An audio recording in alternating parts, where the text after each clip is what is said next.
Welcome YouTube.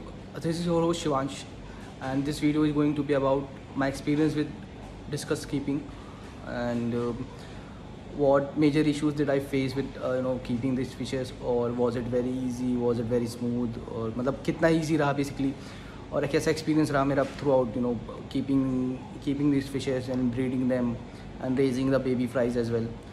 So this video is more going to be about breeding and breeding of discus and breeding of brief करूँगा how my journey was with these fishes और अभी क्या है और how did I actually start और what do I like about discus and everything I feel about keeping these fishes. So I'll tell you everything in details, and it's going to be, I think, real nice journey, because a lot of people have been asking me on WhatsApp ki how do I actually keep them, how to raise the babies. I think there are tons of information available on the internet. आपको हर जगह information मिल रही है, बहुत सारा content available है, but पता नहीं क्यों पीपल स्टिल लोगों को अभी भी दिक्कत होती है फिशेस को रखने पे. इनफैक्ट मुझे भी हुई, मेरे पास भी बहुत सारा कंटेंट था. I killed a tons of discus, मतलब not tons of, but I killed a few discus. So वो इशू था. अभी मैंने उन इश्यूज़ को कैसे रिजॉल्व करा है, how I am actually keeping them, और क्या क्या मुझे रिक्वायरमेंट थी, मतलब इन फिशेस की बेसिक रिक्वायरमेंट क्या रहती है. So I tell you everything about that. So let's see कि अभी मेरा ब्रीडिंग रूम कैसा है. It's a small breeding room I have kept. There are around 4 discus tanks and 8 different other tanks. उसके बारे में डिस्कस करते हैं और देखते हैं. First tank of breeding pair. इसके अलावा आई have like this pair in the bottom, and again this pair which is kind of shy and it goes very frenetic when I कुछ भी sudden movement होता है तो. So ये pair मेरे पास अभी लगभग 8 महीने से ज़्यादा, या फिर आई थिंक ऑलमोस्ट 1 साल हो रहा है, और ये भी काफ़ी मतलब हेल्दी पेयर है, because they have bread a lot. But earlier I was not able to keep baby fries alive. Also the batch was not that much healthy, मतलब वो survive नहीं करते थे. Although quantity was very less, मतलब eggs की quantity बहुत कम थी. तो ये मेरा काफ़ी अच्छा एक्सपीरियंस रहा है. लास्ट टाइम मतलब पिछले 3 से 4 बैच जो थे वो बच जा रहे थे, बट मेरे पास आर्टेमिया नहीं था. So I was not able to keep the babies alive. I was actually learning how to keep them. मतलब I was also searching for Artemia continuously, but वो मुझे टिन्स में चाहिए था, और जो लोग थे कैप्सूल्स में वगैरह में बेच रहे थे. सो I was looking for tin only, और उसका कॉस्ट कई लोग ज़्यादा देख रहे थे. तो I was like कि how do I actually procure this Artemia thing. तो अब तो मेरे पास काफ़ी सारे रिसोर्सेस हो गए Artemia के, and I have like tons of Artemia hatching around in this breeding room. तो ये बेबीज़ लगभग 20 डेज़ के, मोर देन 20 डेज़ के हैं, और ये हैच अराउंड लास्ट मंथ के 29 को हुए थे, और टुडे इज़ 20 ऑफ सितंबर. सो 20 डेज़ के बेबीज़ हैं, और they were like I think 200 babies, but एक रात में वाटर ओवरफ्लो हुआ and I lost half of them. I was like crazy about I went mad कि क्या हो गया, कैसे हो गया. उसके बाद ठीक है, मतलब I am happy that these are actually alive. I lost none of the babies after that. Even before that I lost only I think 1 baby, और उसका इसका जो इस बार एग्स का बैच था वो काफ़ी बड़ा बैच था, और उस बैच में मुझे लगता है कि 99.99% एग्स हैच हुए, क्योंकि मैंने सिर्फ एक एग को फंगस लगते हुए देखा, बाकी किसी एग में फंगस नहीं थी. और दे हैच विद इन 2 डेज़, मतलब दो दिन के अंदर ही वो हैच होके विगलर्स बन गए थे, और वो मूव करके दूसरी जगह कब जो उनका ब्रीडिंग कोन होता है उस पर शिफ्ट कर गए थे. तो ये था मेरा इस पेयर के साथ एक्सपीरियंस. आई थिंक कि इसमें बेबीज़ भी बहुत जल्दी हैं अभी, ऑल्दो मतलब it will not be like imported line है, ये है वो है, but these are like really beautiful fishes, और इनके बेबीज़ भी बहुत सुंदर होंगे hopefully. Let's move to another aquarium, another tank which is just one. So इसके साथ की स्टोरी मेरी बहुत अच्छी रही है, अच्छी इन द सेंस कि ये पेयर फॉर्म हुआ था. मैंने दिल्ली से एक दोस्त से 8 पीस लिए थे डिस्कस के, 8 फिशेस लिए थे. उसमें से ये भी थी। और इनको इस टैंक में करीब 5 से 6 महीने हो चुके हैं साथ में पेयर फॉर्म करे हुए। अभी तक ये एक भी बैच इनका एग्स का हैच नहीं हुआ था। और I was about to remove this fishes from I was about to separate this pair कि ये यार हैच नहीं हो रहा है, male has something to do with that और कुछ प्रॉब्लम हो सकती है। But patience was the key. और उसके बाद मतलब इन्होंने हैच, आज ही मैंने देखा कि इनके एग्स हैच कर गए इस बार का बैच। So it's not like too many eggs और too many fries, but I think at least there are 20 wigglers in there. Hopefully I'll be able to save most of them. Yeah, this is my second pair and it looks beautiful. Although they are not from the same strain, but I don't mind. These are like really beautiful fishes. So it's just about fish keeping, branding a fish and keeping a branded fish is not my thing. But obviously those imported lines look very very beautiful, much more beautiful than these fishes. But it's not a part of the fish keeping. I think it's more about commercial thing, commercial purpose के लिए। हाँ, बहुत exotic fish रख रहे हैं, मैं महंगे fish रख रहा हूँ, महंगे discus रख रहा हूँ। It's about that. So coming to the third pair, I'll just show you that. So this is my third pair. इसमें ये eggs lay कर चुके हैं और इनका eggs का batch जो है वो बहुत ज़्यादा है। बट इनके एग्स भी हैच नहीं हुए अभी तक। लास्ट वीक में ट्रेजेडी हुई थी, इसका मेल जो है वो बाहर कूद गया था। मतलब मैं फिश रूम में एंटर करा, वापस आया 2 मिनट बाद और देखा कि मेल जो है ज़मीन पर है। और आई एक्चुअली मतलब स्टेप ऑन इट, बट ऐसा हुआ कि like my feets are very sensitive about this because of fish keeping. So मैंने I don't step on it fully. वो हल्का सा फिन पीछे टेल के साइड से और एनल फिन और डॉर्सल फिन में पीछे की तरफ से हल्का सा रखा था, बहुत हल्का सा। और when I put it back it went like down like a leaf. और I thought it's gone, pair भी ख़राब हो गया मेरा। और ऑल्सो इतनी सुंदर फिश है। So but with in 2 days it recovered fully. और अभी 3 to 4 days after 4 days I think started eating again as well. तो अभी तो अच्छी खासी फीड ले रही है। और इनके एग्स मोस्ट प्रॉब्ली मतलब 1-2 महीने में हैच कर सकते हैं, क्योंकि जो फीमेल है बहुत अच्छे एग्स लेकर रही, क्वांटिटी बहुत ज़्यादा है। और hopefully it will hatch as well. This is my third pair. Now let's move to the fourth pair. तो this is my fourth pair. और ये बहुत ज़्यादा बेवकूफ़ है, ये ज़बरदस्ती फ्रेनेटिक हो जाते हैं, मतलब टैंक में इधर उधर घूमना, बहुत तेज़ी से एकदम से चौंक जाना। So these are like also these are very young fishes. अभी आई थिंक मेरे पास इनको मोर देन 8 months हो गए। नॉट मोर देन 8 months, हाँ मोर देन 8 months। बट इनको मैंने आई थिंक 3.5 inches के साइज़ में खरीदा था and currently they are around 5 inches। और बॉडी शेप इनका काफ़ी अच्छा है।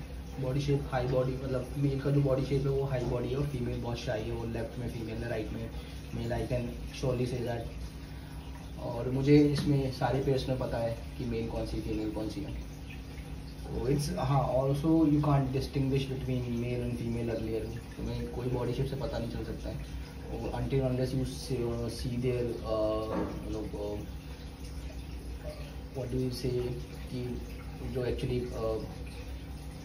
I don't remember what is called in biology, but basically जहाँ से वो एग्स ले करते हैं और स्पर्म से फर्टिलाइज करते हैं एग्स, तो वहाँ से आपको पता चल सकता है कि फीमेल कौन सी और मेल कौन सी, और वो भी जब एग्स ले करने की ड्यूरेशन होती है तभी। So this is my fourth pair. हाँ, तो मैं कैसे एक्चुअली इनको इन बेबीज़ को कैसे बचा पाया, जो ये मेरे बेबीज़ हैं ऊपर वाले टैंक में। तो what was this journey about, मैं आपको वो बताता हूँ। सो ये जो फिशेस हैं, ये जो बेबीज़ हैं, बहुत मेहनत के बाद मेरे पास बचे हैं। हाँ, मेहनत पहली बार में तो आपको करनी पड़ती है। Until unless you learn a lot of things, आपको बहुत सारी चीज़ें के लिए मेहनत करनी पड़ेगी। जब आप सीख जाते हो तो it will be very easy. Now I feel it is very easy to keep these babies. आपके लिए मुश्किल हो सकता है, but for me it is very easy. तो जर्नी कैसे स्टार्ट होती है? As soon as you have, so मैं स्टार्ट करता हूँ कि आपको पेयर कैसे फॉर्म करते हैं। फॉर न्यूकमर लाइक मी, आपको एटलीस्ट 3.5 to 4 इंचेस का जो है मतलब बैच लेना चाहिए. उससे कम का बैच आप लोगे तो you won't be able to keep them alive because they need a lot of attention before that. So also it will be very new for you to keep this fishes. तो वो आपके लिए बहुत hectic process हो जाएगा and eventually will end up killing all of those. It happened with me, it happened with other hobbyists as well. मतलब whoever I have met or talked to, they had faced a similar situation कि उन्होंने एक pair खरीदा और sorry not pair, उन्होंने एक batch लिया babies का. सो अभी इंडिया में क्या हो रहा है कि लोग क्या करते हैं, ये इतने बड़े बेबीज़ को भी बेच रहे हैं. और in fact you should not be selling और even buying these small fishes, small size babies, क्योंकि 1 महीने तक तो इनको parental care, in terms of parental care, इनको अपने पेरेंट्स का म्यूकस चाहिए होता है to build good immunity, right.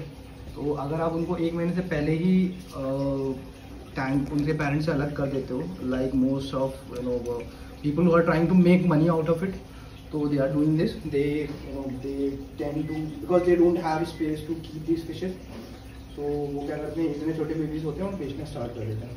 लोग खरीद भी लेते हैं बिकॉज दे डोंट नो कि they won't be able to keep. तो अगर आप पहली बार फिश रख रहे हो और आप चाहते हो कि आप ब्रीडिंग करो, तो मेरे हिसाब से और इनफैक्ट और भी अदर एक्सपीरियंस डिस्कस कीपर्स के अकॉर्डिंग आपको बेसिकली 4 इंच की मिनिमम साइज़ की फ़िश लेनी चाहिए और get a group of 6. You at least have 2 pairs in that, I think. अगर नहीं तो एक तो होगा ही होगा 100%. तो आपको 2 पेयर्स उसमें मिल जाएंगे. तो नेक्स्ट स्टेप कम्स कि कितना बड़ा टैंक चाहिए.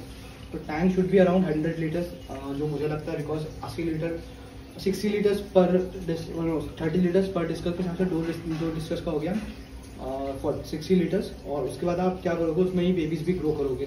तो you should have that extra space, और थोड़ा सा एक्स्ट्रा पानी रखने में. ऑब्वियसली अगर फिश को हेल्दी कंडीशन में रख रहे हो, तुम एक्स्ट्रा स्पेस में रख रहे हो, तो it will B healthier for them.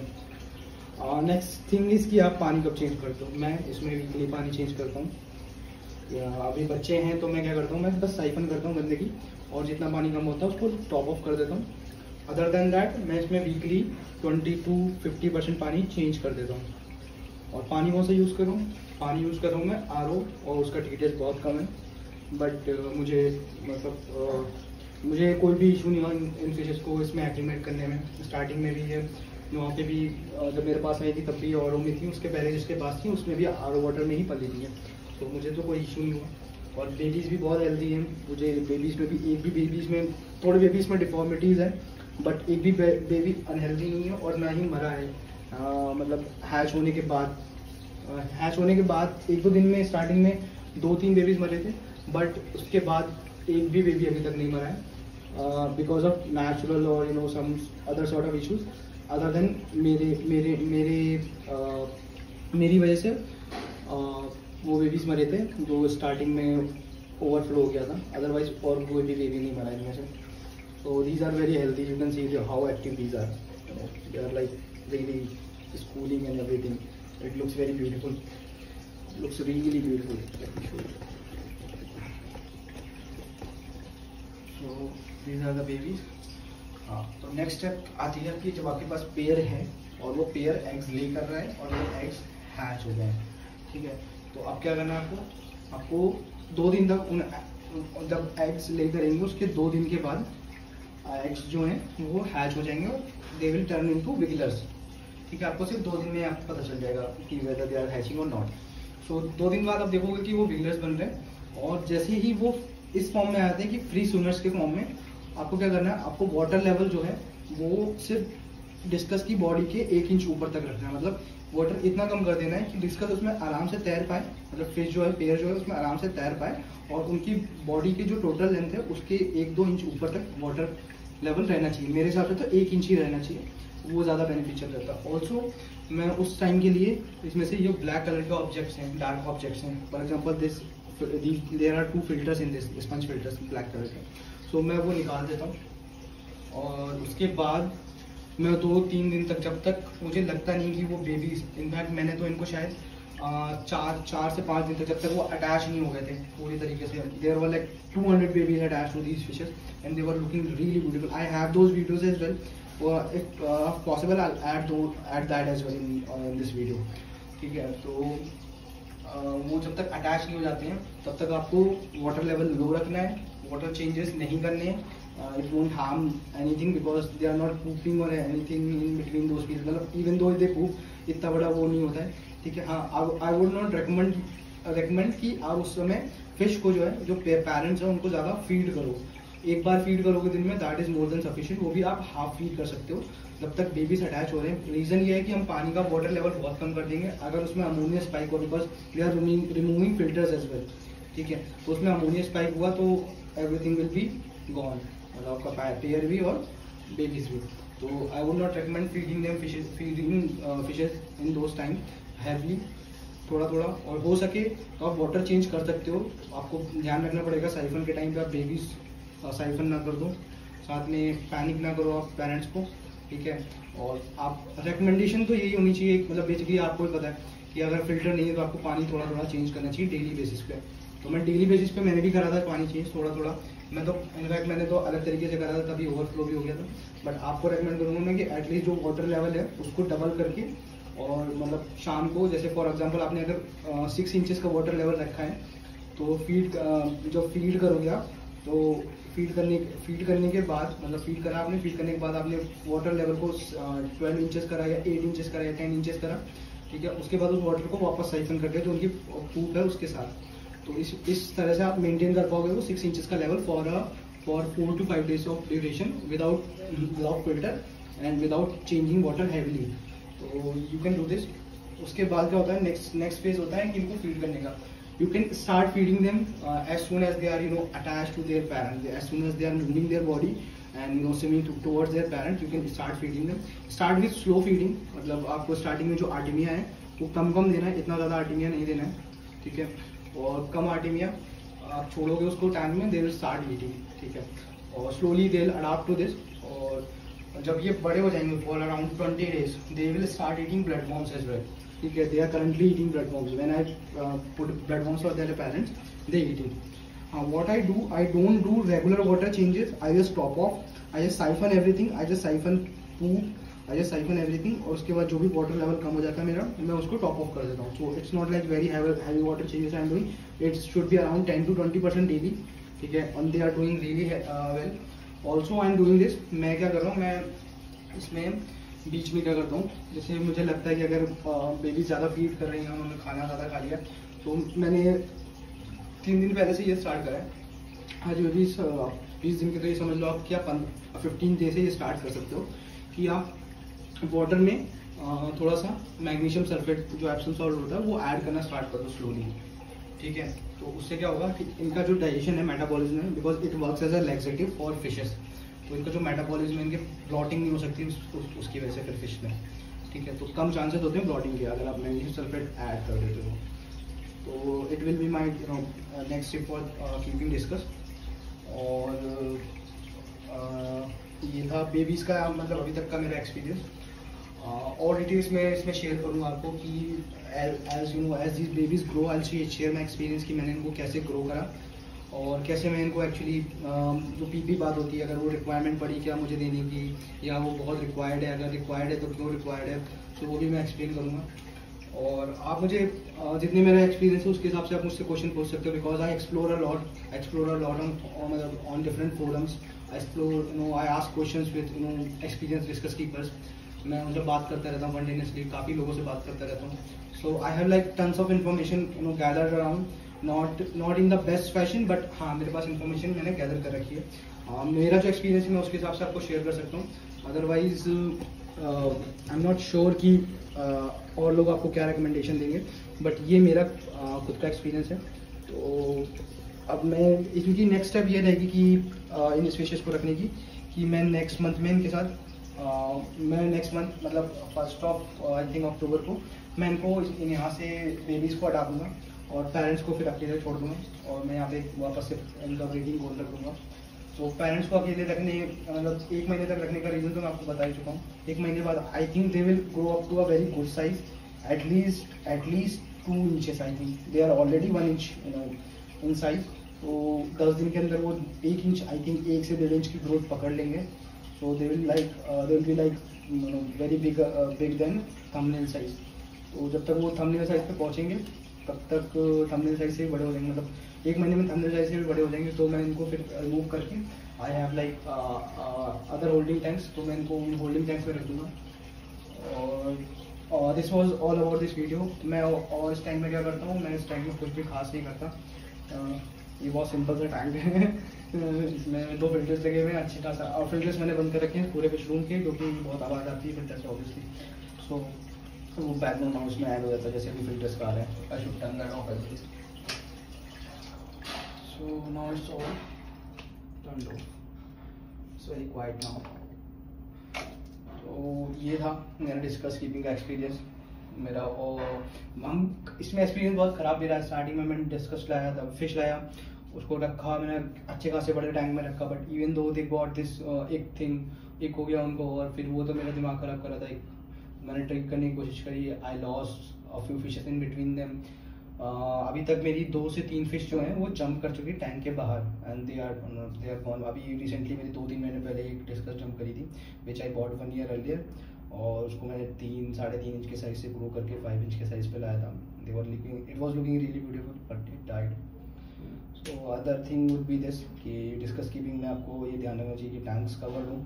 अगर आप भी मतलब यंग एडल्ट्स हैं, तो यंग एडल्ट्स में ये इशू रहता है, they are like very energetic, very fanatic, and वो एक्सपीरियंस कम रहता है, तो दे गो लाइक बूमरैंग। उधर से उधर टैंक में पंप करेंगे और कूद जाएंगे टैंक के बाहर, तो आपको उसका थोड़ा कंसंट्रेशन रखना चाहिए। So this was all about this video I think. और इसके अलावा मैं और क्या प्रोडक्ट्स यूज़ कर रहा हूँ, I show you that. I'll just bring those products and I'll just add it in the video. So I'll show you what products I use for keeping these fishes, मतलब keeping discus, मतलब basically उनकी living environment को enhance करने का, जो अभी जिस tanks में रहती हैं। So there are few products which I use for that. और उसके अलावा मैं साथ में क्या यूज़ करता हूँ कि मेडिसिन कौन सी यूज़ करता हूँ डिस्कस के लिए specially, I will show you that as well.